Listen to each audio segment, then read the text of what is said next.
36 जिल्हे, 36 बातम्या. News G9 Maharashtra. उत्तर तुमच्या प्रश्नांची.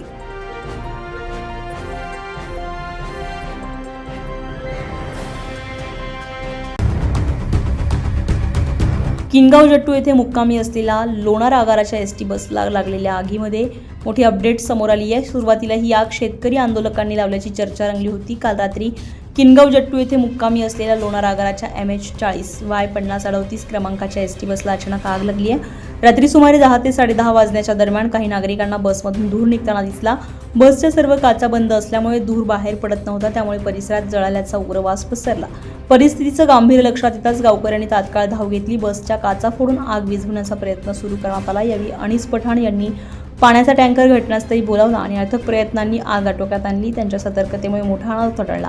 बसचा मुख्य स्विच सुरू राहिल्यामुळे मागील बाजूच्या 3ऱ्या सीटवरील ट्यूबलाईटमध्ये शॉर्ट सर्किट झाले. त्यातून निघालेली ठिणगी सीटवर पडली आणि आग भडकली.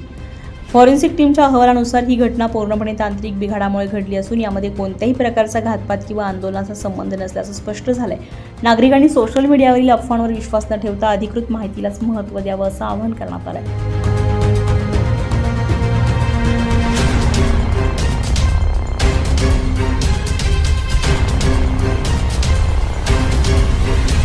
न्यूज G9 महाराष्ट्रासाठी सय्यद जहीर, लोणार, बुलढाणा.